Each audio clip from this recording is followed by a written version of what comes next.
Ola, saúdos hoxe dende o auténtico corazón do Val do Barcala, porque estamos no concello coruñés de Abaña, un concello cargado de historia e beleza natural.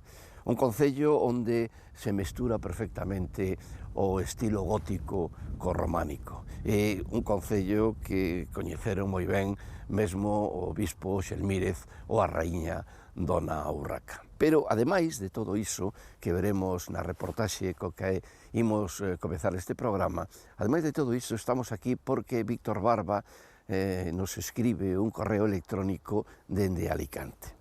El conta, despois de dicirnos todo iso, de que lle gusta moito o programa, estas cousas que está ben que nos las digan, porque sempre de algún xeito pois nos sube o espírito, pero despois de todo iso di que el estivo aquí no Entroido, convidado por uns amigos, que se quedou 15 días máis, e que o convidaron a unha festa realmente especial e que lle impresionou, como foi a festa da Filloa a Pedra, que se fixo, que se fai sempre cada ano no mes de marzo, aquí neste concello de Abaña, porque hai unha asociación que leva xa algúns anos traballando para, de algún xeito, levar por todo o mundo esta realmente auténtica e singular filloa galega. El conta na súa carta que quedou realmente impresionado e que lle gustaría volver a vela. Así que nós puxémonos en contacto coa Asociación da Filloa a Pedra de aquí do Concello da Abaña, logo chegarémonos ata a Casa da Estivada, onde nos prepararán as filloas e falaremos tamén deste produto, pero primeiramente aproveitamos para facer un percorrido por este Concello da Abaña. Gracias por acompañarnos e comezamos.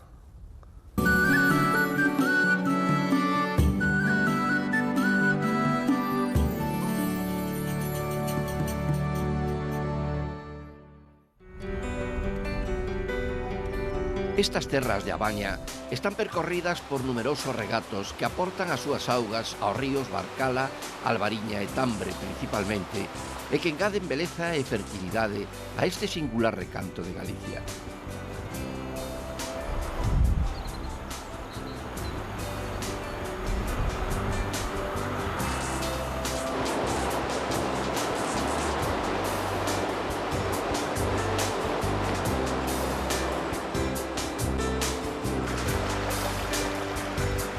E na conca dun deles, en Antón, poderemos quedarnos abrallados por imaxes de gran beleza, con fervenzas que poñen a nota de cor branco naquela verde natureza.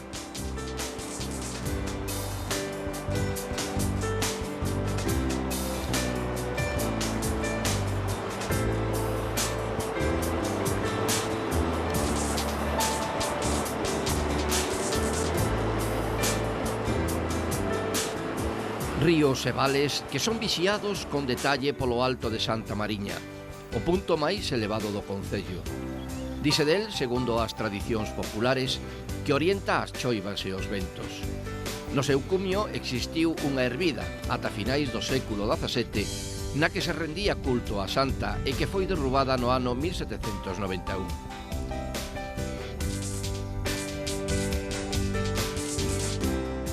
Pero outra das xoias da Abaña son os seus numerosos bosques e, sobre todo, as carballeiras, lugares de tranquilos paseos para as calurosas tardes e ligadas profundamente, nalgúns casos, a lugares de culto por posuir capelas e ermidas.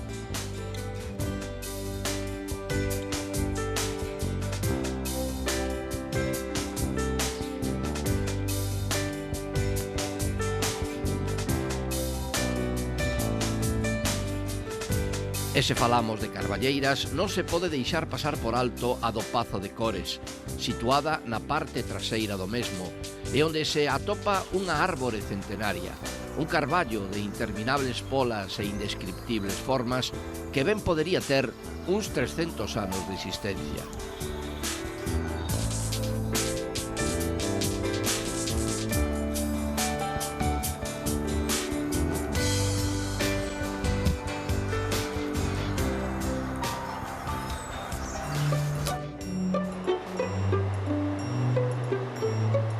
A beleza do contorno paisaxístico do concello da Baña, hai que engadir a posibilidade que aquí temos de coñecer construcións de outra época que chegaron aos nosos días en moi bo estado de conservación.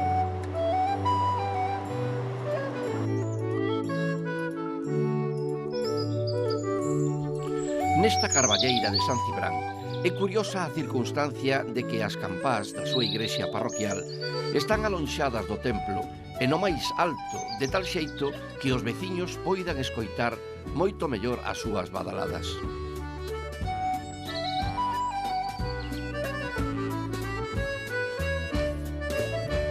Un conxunto que se complementa cun fermoso cruceiro en pedra, chamando a atención a distancia que hai entre as campás, o cruceiro e a igrexa.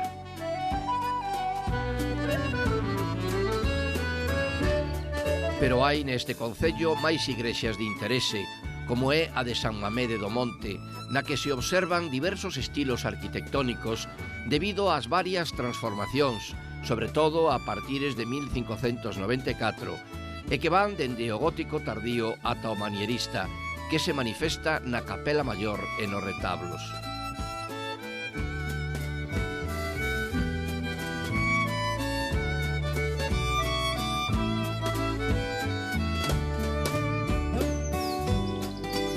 Compre destacar que noutra carballeira, en Ceilán, e con motivo das feiras que ali se desenvolvían ata os anos 60, construíuse unha capela que nun primeiro momento foi de madeira e na que se oficiaba misa aos días de feira.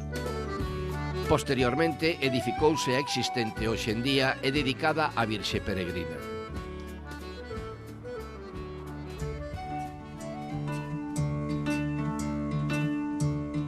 É un dos tesouros bañeses é a igrexa de San Pedro de Fiopáns, de estilo barroco.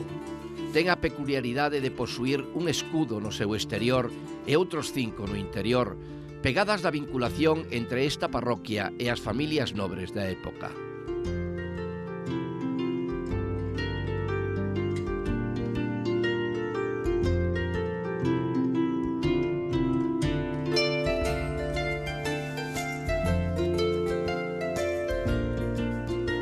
Na parroquia de Santa María de Ordoeste, a igrexa conta cun reloxo solar e nas súas inmediacións encóntrase un sarcófago e unha pía bautismal. Tamén compre destacar o cruceiro situado diante dela.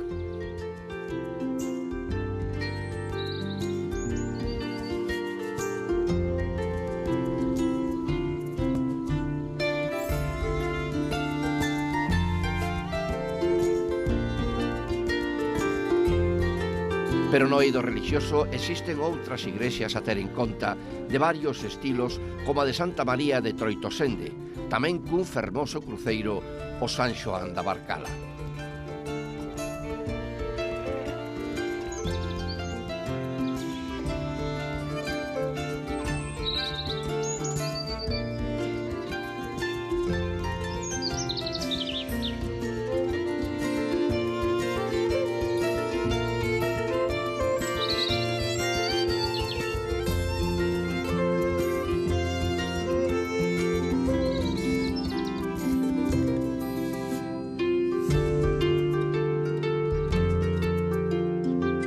Outro marco de gran beleza referido á arquitectura religiosa destas terras de A Baña é o formado pola igrexa de Santa Cristina de Marcelle, cunha decoración moi sobria pero marcadamente barroca, a que acompaña a casa rectoral, na que destaca o pombal de planta cuadrada. E esta tan só unha mostra dos enclaves religiosos, pero aínda nos queda salientar a obra pía no centro do núcleo da capitalidade municipal, formada pola Capela das Dores, onde están a Casa Rectoral e a da Cultura.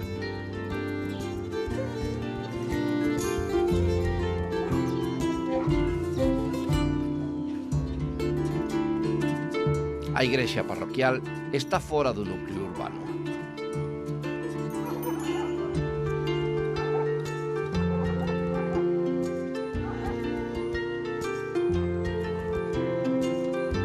Pero na Baña tamén podemos percorrer a historia a través dos pazos asentados nestas terras. En Santa María de Barro está o Pazo dos Leis, tamén coñecido como Casa do Barro, unha edificación probablemente do século XVI de planta rectangular e dobre escalinata con balaustradas de pedra.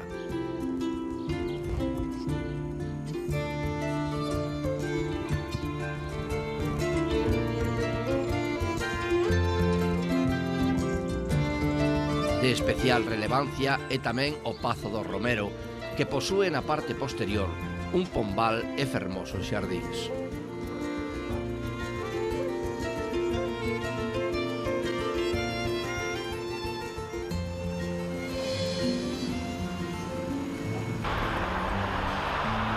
O Pazo de Cormes, rodeado en toda a súa extensión por un impoñente muro, conta cunha capela e dous hórreos, que son os máis longos de todo o concello, con 10 e con 6 claros respectivamente.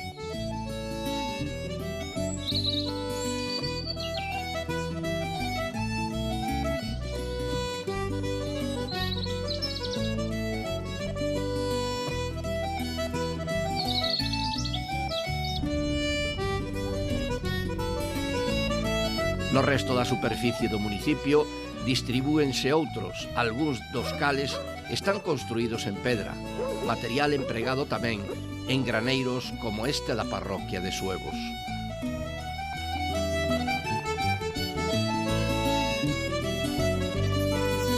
Son construcións de gran solemnidade que aportan señorío e fortaleza ao entorno bañés. Unhas paraxes que, ao estar sucadas en gran medida por ríos e regatos, dispoñen dunha importante cantidade de muiños, case que todos abandonados, aínda que algún segue facendo o seu traballo, aproveitando a forza da auga.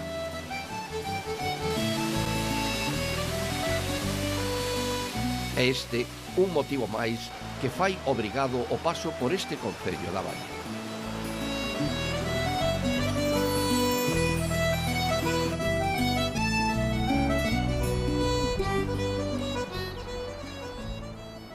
Bueno, pois xa estamos na Casa da Estivada, aquí en San Cibrán, no concello de A Baña. Dicíamos iso ao principio, nunha carballeira, que hai moi preto de aquí, onde facíamos a presentación deste programa, que tiñamos que falar das filloas a pedra. E aquí están facendo, hai unha asociación, a Asociación de Filloas a Pedra, e aquí están facendo filloas a pedra. Dolores Landeira é membro de esta asociación que cantos anos, bueno, en primeiro lugar, moitísimas gracias por recibirnos e por preparar todo isto para saber máis ou menos de que vai isto de filloa a pedra. É un placer para nos enseñarlle a xente. Esta asociación naceu hai moi poucos anos, e para que nace? Vamos a ver, primeiro empezamos facendo a festa da filloa da pedra no ano 2004, en marzo de 2004, e a raíz dai, pois, xurdiu un movimento que, sobre todo xente voluntaria, que se interesou en recuperar a tradición da festa da filloa da pedra, vamos a ver, da filloa da pedra, que é algo típico aquí no noso Val de Barcala, non? Entonces, a partir de aí, foi cando esa xente, ese movimento que xurdiu tras a celebración das dúas primeiras edicións, foi cando constituímos unha asociación para seguir mantendo a tradición e facer cousas novas ca filloa. Carmen é a que se encarga de a filloeira, non sei? Sí. Decía eu que tamén tedes un libro con receitas de filloas, é dicir que estades dando moito pulo a este tema, non sei? Sí, a verdade que... É unha longa tradición da filloa a pedra aquí, non todo Val do Barcala, pero en concreto aquí na Baña, non? Aquí na Baña, sí, hai casas que teñen algunha pedra que ten 200 anos, co cal quere dicir que temos unha tradición xa de moi antigo. O que fixemos desde a asociación, o que queremos facer, pois é aupar o tema da filloa da pedra e incluso que se faga, bueno, que sea unha labor turística, ao mesmo tempo a filloa desenvolva unha labor turística do concello da Baña. Por este libro, dicía eu que vos deron o premio Álvaro Conqueiro, en Lalín, un libro que ten 50 recetas con filloas, pero aínda pode haber moitísimas máis, seguro. Sí, bueno, en concreto no libro hai 50 máis unha, hai 51, o que pasa co título é 50 recetas con filloas. Sí, ese fixémolo no 2007, decidimos con un certamen que facemos tamén cando celebramos o da festa, decidimos facer un certame, e coas recetas que se foron presentando polas distintas persoas que participaron no certame, decidimos facer un libro, e hai un ano xusto presentámoslo ao Premio Álvaro Cunqueiro, o mellor libro de gastronomía, e, bueno, tuvemos a gran sorte ou a que nos premiaran esta labor. Cantas cousas, Dolores, se poden facer con filloas, verdad? Moitísimas. Como os franceses cos crepes. Sí. O que pasa que non é o mesmo. No, están máis ricas as filloas. Home, por suposto.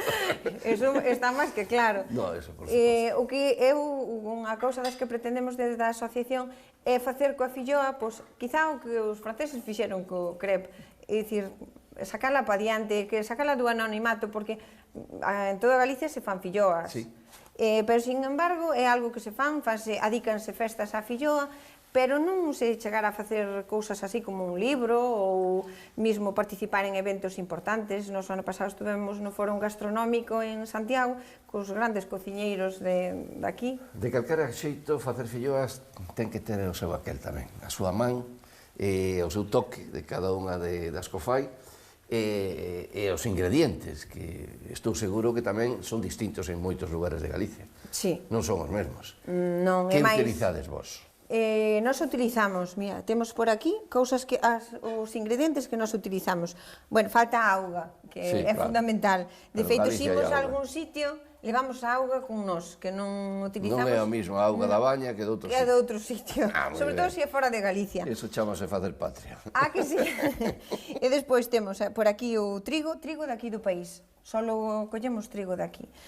Aquí dá a fariña do trigo ese, que é fariña de trigo que levamos a moer, os ovos da casa e sal e auga. Non levan outra cosa. Sí, é que ademais hai unha variante das filloas que son doces, que se utilizan de postre, cando en realidade as filloas a pedra son salgadas. As a pedra e máis as outras. A pedra podía facer doce igual que a outra. A filloa base sempre suele ser salgada, porque, vamos a ver, sempre a masa leva un pouquiño de sal, entonces vai a salir salgada. O tema que despois aquí utilízase moito a filloa tamén de postre acompañada con mel. E aquí que temos un mel excelente aquí na comarca. Pero esta mesma? Ou se fai... Non, esta mesma ahora mismo collemos esta filloa, poñémola nun plato e botamos mel, enrollámola, está exquisita. Pois eso sí que non o sabía. Eu pensei que as había tamén doces, que as facíades doces poñéndolle azúcar. Non, a filloa é sempre así. E despois o que facemos é, pois, se a queres salgada, pois colle un chourizo, envolve a filloa, bueno, está de vicio. Ou chicharróns, ou, bueno, marisco, pescado, que queira. E se non, se a quere doce, pois pode, sobre todo, aquí é típico o mel. Nós desde a asociación, pois estamos que sea típico tamén pois con nata, con chocolate, bueno, con máis produto, calquer outro produto doce, pero con mel é típico aquí tomalas de postre. Canto tempo leva a facer unha filloa? Unha filloa, desde que se unta a pedra, co touciño, hasta que a termina sacando, está entre 6 e 8 minutos, depende do gorda que sexa a masa, según teña máis ou menos fariña. As pedras de filloa que supoño que tedes aquí na baña nas casas, a mellor xa se sustituí polo butano, pero as primitivas eran de leña, non sei. Sí, sigue sabendo. Sigue habendo. Sigue sabendo, aquí na casa da filloeira que temos aquí, tenas e utilizas con leña. É unha casa de miña nai, 3/4 do mismo, e de feito, a filloa feita con leña ten un sabor do fume aquel que lle dá un toque, bueno, exquisito, pero bueno, isto é moi práctico, é o que utilizamos sobre todo para salir. Os usos culinarios da filloa agora son os mesmos de cando, non sei, hai 300 ou 400 anos que pode ter de historia, non teño nin idea canto pode ter. Ten moito, xa os celtas facían filloas. Pois, non sei, pois de feito, me quedei con... en algunhas zonas de Galicia atopáronse filloeiros aquí na dos Baña, celtas. Porque a Baña tampouco é un concello tan bello. Non, somos máis ou menos recientes, hasta ahora ainda estamos... Vamos a ver, aquí a tradición, ahora mismo, aunque se fan versións novas, que é o que nós estamos intentando facer da asociación, a tradición sigue sendo como hai moitos anos, utilizala sobre todo no tempo do carnaval, no Antroido, e que se acompañen o cocido, facer a festa do carnaval e traer toda a familia e as filloas co cocido é a cousa máis típica que hai, ou de postre con mel. pero, bueno, nós desde a asociación estamos facendo de que non só se fagan no Entroido, sino tamén que se fagan todo o ano e que se poden facer con outras cousas. Iso do Entroido, ademais, por eso se fai a festa da filloa, coincidindo máis ou menos co Entroido, non? Facémola que este ligado ao Entroido, pero máis ben sempre tarde, porque o problema que atopamos aquí cando é o Entroido para facer a festa, nos a maioría das filloas fanse na véspera nas casas das filloeiras.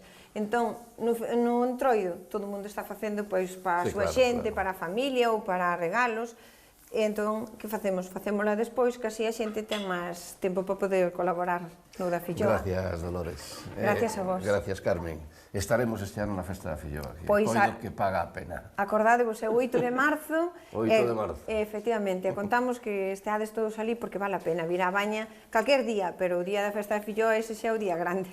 Pois, repito, gracias e noraboa por este traballo que estades a facer, que é moi importante que en Galicia se sigan conservando este tipo de cousas, este tipo de tradicións.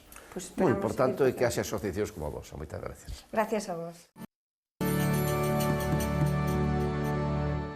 Nesta longa viaxe que estamos a facer por Galicia, chegamos hoxe a Ourense, unha cidade que ten a súa orixe nos romanos. Hai máis de 2000 anos, este pobo chegou e fixo o seu emplazamento arredor destas burgas, estas fontes de auga quente. Xa sabemos pois toda a veneración que tiñan eles por este tipo de augas, o mesmo das augas mediciñais. Os romanos foron tamén os que fixeron a primeira ponte sobre o río Miño, da que se conservan tan só algunhas pedras da base porque o resto é medieval. Ourense estaba na ruta da 18ª vía dende Brácara a Astúrica Augusta. En fin, que foi un emplazamento pero que moi importante.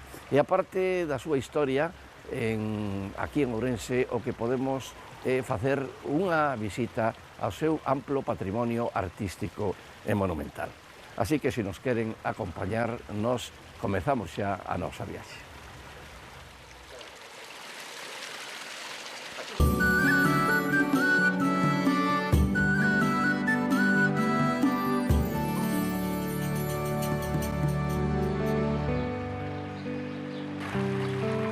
Ao redor das burgas medrou o asentamento primitivo que deu lugar á cidade de Ourense. Estes mananciais de augas termais chamaron a atención dos primeiros poboadores pola temperatura a que emanan, 67 graus, e polas propiedades medicinais que enseguida lles descubriron. Aínda hoxe son visitadas continuamente por persoas que buscan os seus efectos beneficiosos para os problemas da pel, a reuma e a artrite. Nestes xardíns erixíronse fontes de distintos estilos para canalizar as augas.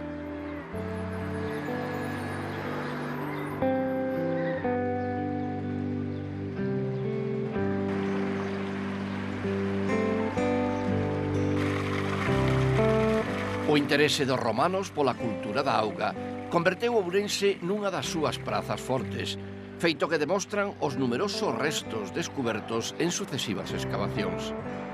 A Ponte Vella sobre o Miño, que conserva aínda os piares construídos por eles, foi o principal factor de desenvolvemento da cidade. Reformouse no século XIII e no XVII, adquiriu o perfil que ten hoxe. A ponte romana comparte protagonismo coas estructuras máis modernas, especialmente coa última incorporación á estampa urbana, a Ponte do Milenio.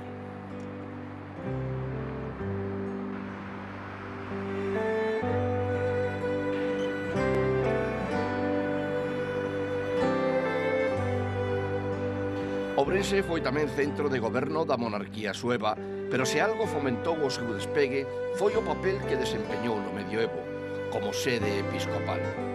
Influía tamén a devoción ao Santo Cristo, arraigada dende o século XIV. A catedral é un dos principais elementos do Ourense monumental. Construída en estilo románico de transición, con notables influencias compostelás, consagrouse a finais do século XII. As distintas portadas experimentaron reformas ao longo da historia, sendo a que dá ao sur, a Praza do Trigo, a que mellor conserva a forma orixinal.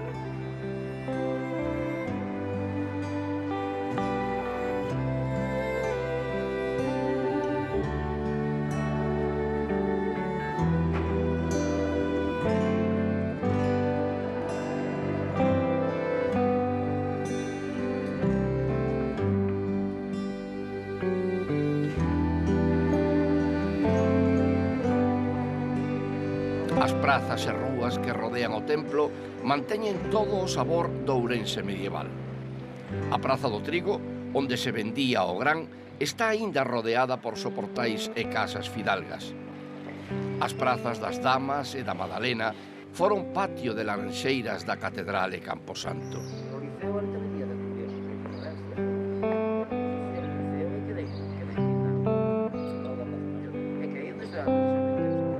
A Praza Maior foi durante séculos o centro da cidade.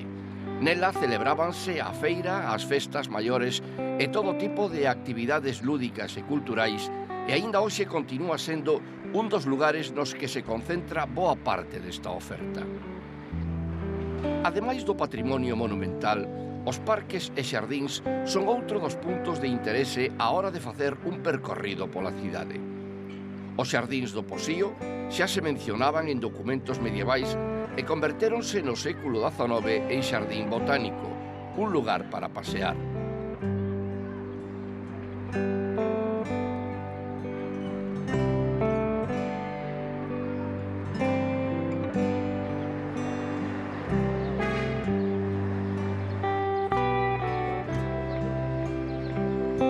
Paseo que se pode prolongar polas bellas rúas da zona histórica onde descobrimos a gran concentración de lugares de nacemento ou de residencia de homes de letras que viviron separados por apenas uns metros.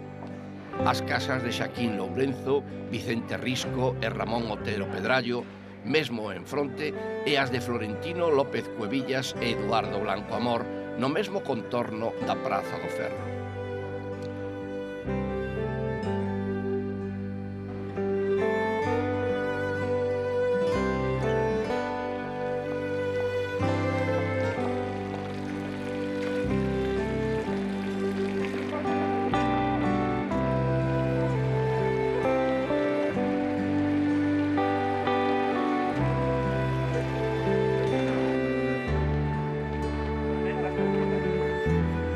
Varias esculturas lembran a figura destes homes, apaixoados das tertulias que desenvolvían en diferentes cafés ou nas instalacións do Liceo. O Pazo O Caballadares, un dos pazos renacentistas máis importantes de Galicia, é dende o ano 1850 a sede dunha das sociedades culturais máis antigas da cidade. O Liceo Ourensán segue a ser hoxe un punto de encontro veciñal. A súa cafetería, encadrada no patio de columnas interior, e a biblioteca son espazos moi concurridos.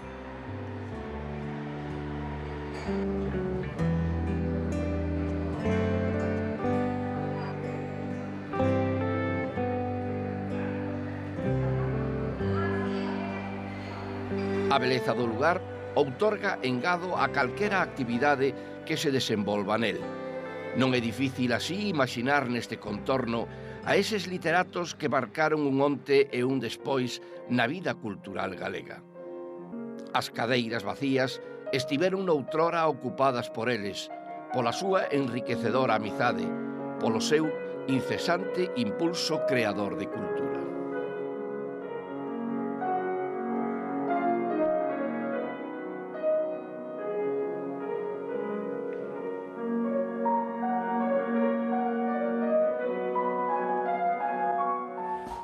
E non podemos abandonar estas terras de Ourense sen falar da súa gastronomía, xa que, como digo sempre, a gastronomía é un deses grandes argumentos que xustifican calquera viaxe. Eliximos un dos lugares máis tradicionais e típicos destas terras, como é Casa Vita, en Cudeiro. Elvio González, que leva moitísimos anos facendo unha boa cociña, unha cociña como as de antes, vai nos falar da gastronomía aquí en Ourense. Ben, pois xa estamos no interior desta Casa Vita, en Cudeiro. Hola, José Manuel, estaba esperando a que tomar unha tapa Elvio González, non sei. De nombre, chámame todos a ver. Corres por Vita. Son conocido por Vita, aquí en Cudeiro. E hoxe en Ourense. Desde hai xa moitos anos, non sei. Bueno, hai bastantes. Como cantos está esta casa de comidas aberta? Pois levamos aquí 42 anos. 42 anos. Isto comezou... quero dicir, era unha tradición familiar ou un día dixestes, bueno, vamos poñer unha casa de comida? Non, isto foi cousa miña da miña señora. Empezamos así con unha tiendiña pequena, e logo despois, pois, montamos isto que teño aquí. Bueno, nós estamos rematando unha visita a Ourense e dixemos, bueno, quen mellor nos pode aconsellar que Vita para que nos diga que é o que temos que xantar cando vimos esta cidade.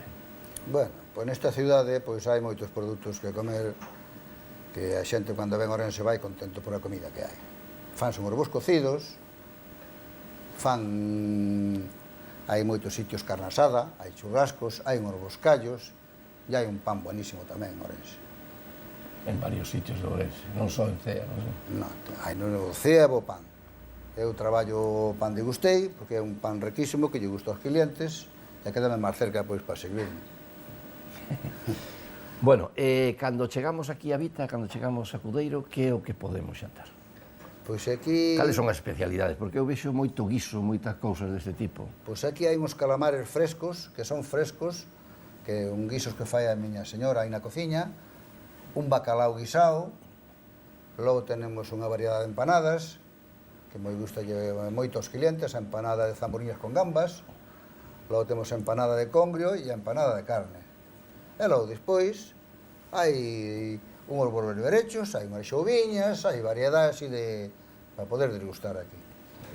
Vexo tamén marisco, decir, aquí nun lugar do interior, pois ter así tamén... Bueno, traballamos algo de marisco, non é o meu fuerte, pero bueno, hai que ter tamén algo con un suplemento para de entrante, non? E o xamón, tamén hai xamón de pata negra, e lacos cocidos, vamos traballando así. Dixéronme que era tan artesanal a cociña de Vita que non había nin freidor, pois non nin hai microondas. Nin hai microondas, nin hai freidora. Hai sartén, todo é a base de sartén. Todo. Para cada produto usas unha sartén. Para as patatas fritas unha sartén, para os calamares outra, xouviñas outra, todos os produtos. Para cada un súa sartén. Aquí non hai mezclas de aceite ni de ninguna clase. E que sexa así un lugar tan pequeno, porque hai moi poucas mesas, precisamente tamén garante unha calidade, non? Garante precisamente que se poda facer eso. Pois o comedor é pequeno, porque este é un negocio familiar. Estamos eu e a señora aquí traballando, e de vez en cando aparece algún fillo que me botaron a mao, e non podemos estendernos moi grandes tampouco. Bueno, cando falamos de xantar en Ourense, temos que falar tamén do viño. Este viño me parece que é propio da casa. Este é un viño blanco aquí do pueblo, que é embotello eu, aí nunha bodega particular no Viso. O viño blanco do Viso, pois, xa de moitos anos, é moi conocido. E por iso traballo eu para terlo aquí para os clientes. E os postres tamén son caseiros, evidentemente. Temos aí uns postres caseros. Bueno, hai máis que este, pero bueno. Aí ve unha tarta de piña feita na casa. Logo, temos tarta de cuajada, tenemos tarta de queso e unhas rosquillas moi ricas tamén que se fan aquí na cociña. Bueno, Vita, pois moitas gracias por deixarnos entrar Gracias no seu restaurante. Imos entón agora... Vamos a degustar estes calamares. Exactamente. Calamares que son frescos, ademais. Calamares frescos guisados, así nunha cacharra de barro aí, moi buenos. A ver se lle gustan, e usted vai me dar a opinión, se están vos ou non. Bueno, despois. Agora vou despedir o programa. Moi bien. Ben, e chegamos así ao remate desta visita que fixemos hoxe a Ourense, esta cidade que tanto amaban tamén xa os romanos. Despedímonos, pois, relembrándoles que teñen o correo electrónico para que nos escriban, para que nos soliciten que visitemos calquera lugar de Galicia, ou tamén pode ser por carta ou tarxeta postal ao enderezo que están vendo vostedes nas pantallas. Por hoxe, máis nada. Gracias por acompañarnos e ata outro día.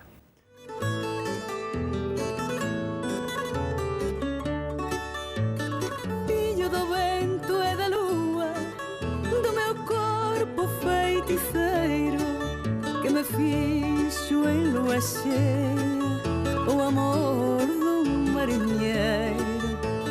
Fillo do vento do norte e da lúa carimosa, dun carabel portugués e de Galicia unha rosa.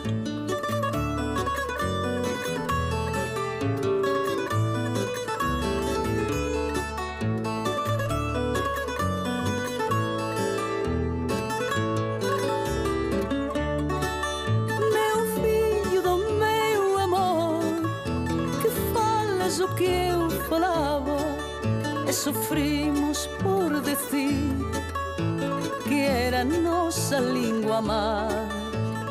Eiche cantar esta noite do fundo da miña alma, nesta lingua tan formosa que nen o miño separa.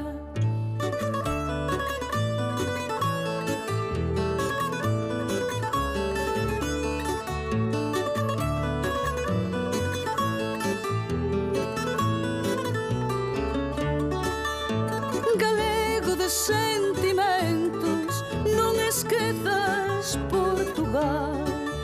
Fui irmán noutros tempos e fillo da mesma nai, fillo que cruzaste o mar para te estenderes polo mundo. Sei como toxo profundo, sé difícil de arrancar.